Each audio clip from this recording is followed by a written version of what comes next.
Chapter 18 जिसमें हम लोग एसक्यूएल फंक्शंस को पढ़ रहे हैं। फंक्शन जिसे हम मेथड भी कहते हैं।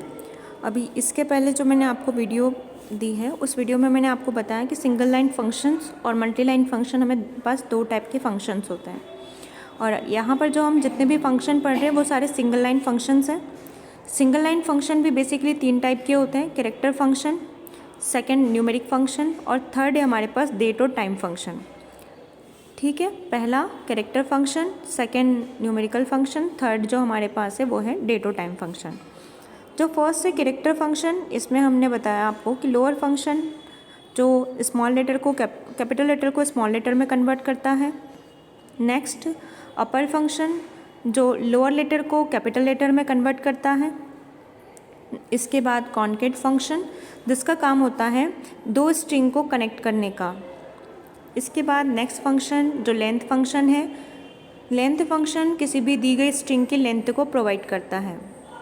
ट्रिम फंक्शन का काम होता है जितनी भी ब्लैंक स्पेसेस हैं, चाहे वो लेफ्ट हैंड में हो चाहे राइट हैंड में, किसी भी साइड पे अगर हमारे पास स्पेसेस होती हैं तो इन स्पेस को रिमूव करने का काम होता है ट्रिम फंक्शन का। ट्रिम फंक्शन यदि किसी पैराग्राफ के बीच में भी स्पेसेस होती हैं तो उसे भी रिमूव कर देता है। इसके बाद में सब स्ट्रिंग फंक्शन, सब स्ट्रिंग फंक्शन हमें दी गई स्ट्रिंग के किसी भी एक पर्टिकुलर पोर्शन को प्रोवाइड करता है। यदि हम चाहते हैं कि गिवन स्ट्रिंग में से किसी एक पार्ट को हम एक्सेप्ट करें तो उस पार्ट को एक्सेप्ट करने के लिए हमें सब स्ट्रिंग फंक्शन का यूज़ करना होता है। इसके बाद में नेक्स्ट जो फंक्शन हमने पढ़ा उसका नाम है एलपेट फंक्शन, मतलब कि इसका यूज़ करते हुए हम मार्जिन स्पेस को हमारे पेज में प्रोवाइड कर सकते हैं। नेक्स्ट इसके बाद हमें जो नंबर फंक्शन पढ़ना है, नंबर फंक्शन को ये हम न्यूमेरिक फंक्शन भी कहते हैं और इसे हम मैथ्स फंक्शन भी कहते हैं। न्यूमेरिक फंक्शन इसी को हम बोलेंगे नंबर फंक्शन और साथ ही साथ इसी को मैथ्स फंक्शन भी कहा जाता है क्योंकि ये मैथ्स के कैलकुलेशन करके हमें रिज़ल्ट प्रोवाइड करते हैं। जैसे मैंने बताया पावर फंक्शन, तो ये हमें किसी भी नंबर की पावर प्रोवाइड करता है। इसके अलावा यदि हम राउंड फंक्शन का यूज़ करते हैं तो राउंड फंक्शन हमें जो भी इनपुट देते हैं उसे राउंड ऑफ करके वैल्यू प्रोवाइड करता है। जैसे मैंने यहाँ 2.9 लिखा तो राउंड फिगर ये हमें वैल्यू प्रोवाइड करेगा 3। सो राउंड ऑफ वैल्यू प्रोवाइड करने के लिए हमें राउंड फंक्शन का उपयोग करना पड़ता है। इस फंक्शन का काम होता है दशमलव में दिए गए स्थानों को हटाकर हमें पूर्ण संख्या प्रदान करना, मतलब कि जो भी डेसिमल प्लेस के बाद डिजिट्स हैं उन डिजिट्स को रिमूव करके आपको एक कंप्लीट नंबर प्रोवाइड करता है राउंड फंक्शन। तो राउंड फंक्शन हमारा किस टाइप का फंक्शन कहलाएगा, ये हमारा नंबर फंक्शन कहलाता है। इस फंक्शन के अलावा मैथ्स के फंक्शन में हमने आपको बताया अभी पावर फंक्शन, जिसका काम होता है दी हुई नंबर के पावर निकाल के देना। जैसे मैंने यहाँ लिखा 2,2, ये मुझे 2 यानी 2 × 2 = 4 प्रोवाइड करेगा।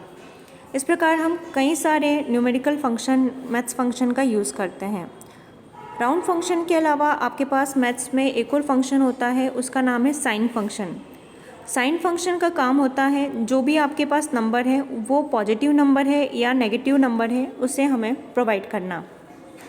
इस नंबर में यहाँ पर -10 लिखा है। -10 का मतलब है कि यहाँ पर ये नंबर हमारा नेगेटिव है। नेगेटिव नंबर के केस में आपको आउटपुट मिलेगा 1 और पॉजिटिव नंबर के केस में आपको आउटपुट मिलेगा 0। तो इस तरीके से साइन फंक्शन जो होता है उसका काम होता है नेगेटिव के लिए -1 देना और पॉजिटिव के लिए 1, या आप ये बोल सकते हैं कि नेगेटिव के लिए अगर ये आपको 1 देगा तो पॉजिटिव के लिए 0। इस प्रकार से हम नंबर फंक्शन में 3 फंक्शन जैसे कि power function, second function round function, इसके अलावा साइन फंक्शन का यूज़ करते हैं।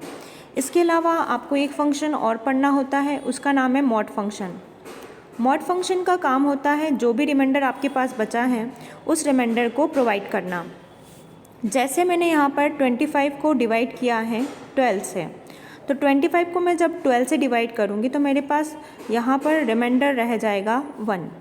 तो जो रिमाइंडर बचा हुआ है ये रिमाइंडर मुझे कौन प्रोवाइड करेगा, मॉड फंक्शन। तो मॉड फंक्शन जो भी हम नंबर प्रोवाइड करते हैं उस नंबर का रिमाइंडर हमें रिटर्न करता है।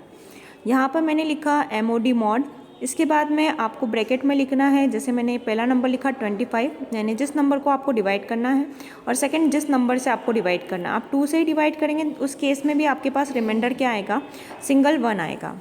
सो यहाँ पर रिमाइंडर जो है ये इसका आउटपुट होगा। मॉड फंक्शन के अलावा भी आपके पास मैथ्स में कई सारे फंक्शन हैं, और ये सारे फंक्शन आपकी क्लास 12th में भी सेम है, इसलिए आप उसको अच्छे से याद करें। सेम क्वेश्चन सेम सारे फंक्शन आपको 12th में भी अगेन रिपीट होंगे। सो राउंड फंक्शन के बाद में आपका जो नेक्स्ट फंक्शन है वो है टू डेट टाइम फंक्शन, यानी कि डेट फंक्शन जो मैंने आपको थर्ड बताया था।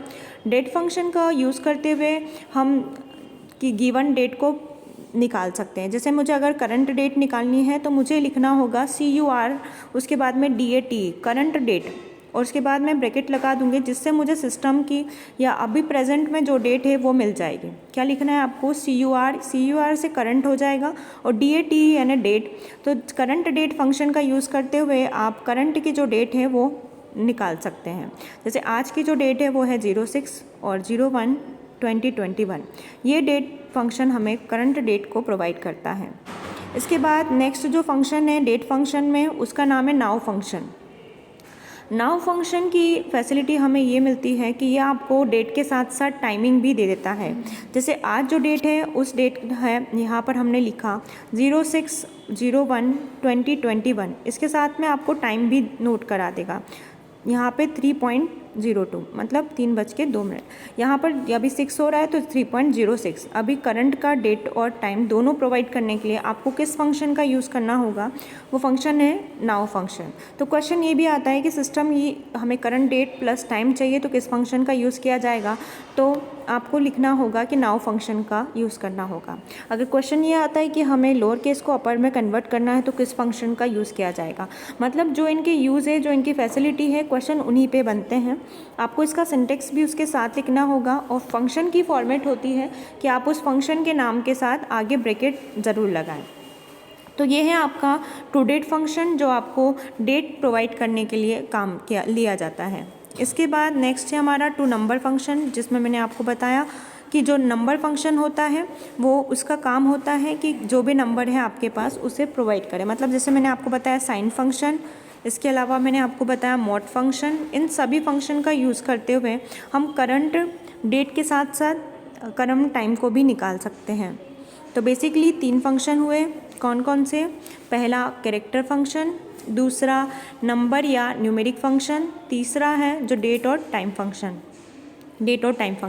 ये तीनों ही फंक्शन हमारे इंपॉर्टेंट है, और ये सारे जो फंक्शंस हैं ये सारे सिंगल लाइन फंक्शन है, मतलब एकल पंक्ति फंक्शन कहे जाते हैं। जिसे हम एकल पंक्ति मेथड या तो सिंगल लाइन मेथड भी कह सकते हैं। इसके बाद नेक्स्ट में यहीं पर इसके जो बचे हुए हैं और भी जो मैं आपको आगे पढ़ा चुकी हूँ, जैसे कि पैडिंग मैंने आपको बढ़ा दिया कि पैडिंग का यूज़ करते हुए हम क्या करेंगे, अगर हमें अपने दिए हुए नंबर की या दी गई स्ट्रिंग की लेंथ बढ़ानी है, अगर आपको राइट से स्पेस देकर लेंथ बढ़ानी है, हमने क्या करा था अभिनव के आगे यहाँ पर 3 स्टार लगाए थे, और जिससे कि उसकी टोटल लेंथ कितनी हो गई थी 10, क्योंकि अभिनव जो शब्द था वो 7 कैरेक्टर्स का था और इसे हमें 10 लेंथ तक बनाना था। तो 10 लेंथ करने के लिए हमने उसके आगे कुछ स्टार का यूज़ किया था। तो इसी बेसिस पे हमारे पास एलपेड और आरपेड भी होते हैं। एलपेड यानी कि आप लेफ़्ट में स्पेस या स्टार को ऐड करो, और आरपेड कहता है कि आप राइट में स्टार या स्पेस को ऐड करो। जैसे कि यहाँ पे जो एग्जांपल दिया है एलपेड करने के लिए, यहाँ पर एक शब्द दिया हुआ था बेस्ट गर्ल। अब मुझे इसकी लेंथ जो करनी थी उस डिज़ायर लेंथ के अकॉर्डिंग मैं इसके आगे स्टार को ऐड कर रही हूँ ताकि उसकी कंप्लीट लेंथ 12 हो जाए। तो 12 लेंथ करने के लिए मैं, अगर वो 6 कैरेक्टर का है तो आगे मैं उसके आगे 6 स्टार लगाकर, क्योंकि यहाँ पर एलपेड का यूज़ किया जाता है, मतलब मुझे लेफ़्ट में ही स्टार को ऐड करना होगा।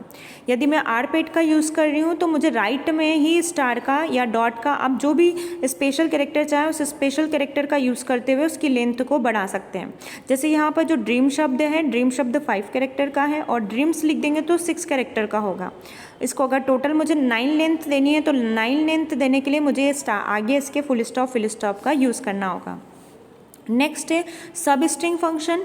सब स्ट्रिंग फंक्शन मैं आपको बता चुकी हूँ। ये फंक्शन हमें हम जैसे कि यहाँ पे शब्द लिखा है ABCD, तो अगर मैं सेकेंड स्पेस से आने वाली थर्ड स्पेस तक उस कैरेक्टर को जानना चाहती हूँ कि उस जगह पर क्या लिखा हुआ है, तो मुझे यहाँ लिखना होगा 2,3, मतलब 2 पोजीशन से स्टार्ट होगा और आने वाली 3 पोजीशन तक जो भी लिखा हुआ है वो मुझे ये रिटर्न कर देगा। क्लियर। तो यहाँ तक हमारे सारे फंक्शन जो बेसिक फंक्शंस हैं, तीनों फंक्शन कंप्लीट हुए हैं। अब इसमें भी यहाँ पर लेफ़्ट ट्रिम, जो हम ट्रिम फंक्शन कर रहे हैं वो आपको लेफ़्ट में और राइट में ये ऑलरेडी बता चुके हैं। न्यूमेरिकल फंक्शन में मैं आपको अभी बताया था जस्ट कि मॉड फंक्शन होता है। इसका सिंटेक्स भी आपको यहाँ पर दिया हुआ है। जैसे मुझे मॉड निकालना है, जिस नंबर का मॉड निकालना है वो पहले आएगा m की पोजीशन पे, और जितनी बार मुझे उसका मॉड निकालना है वो उसके n की पोजीशन पे आएगा। नेक्स्ट पावर फंक्शन, अभी जस्ट मैंने आपको बताया कि पावर फंक्शन किसी भी नंबर की पावर निकाल के देता है। राउंड फंक्शन का काम होता है कि उस नंबर को राउंड ऑफ कर देना। ठीक है, तो यहाँ तक हमारे बेसिक फंक्शन कंप्लीट होते हैं। डेट और टाइम फंक्शन में हम लोग अगर सिस्टम की डेट जानना चाहते हैं तो डेट फंक्शन का यूज़ करेंगे, अगर टाइम जानना चाहते हैं तो टाइम फंक्शन का यूज़ करेंगे। यहाँ पे हमारा चैप्टर नंबर जो 18 है वो कंप्लीट होता है। चैप्टर 18 के बाद में आपका पूरे सिलेबस का लास्ट चैप्टर नंबर 19 बचा हुआ है। इसके बाद आपका सिलेबस कंप्लीट हो जाएगा। और जो मैं ऑनलाइन मीटिंग ले रही हूँ, उस ऑनलाइन मीटिंग में मैंने आपको इंपॉर्टेंट क्वेश्चन टिक मार्क करा रही हूँ। Be present in the online classes, तो हम उसको पूरे को कंप्लीट कर लें। Thank you.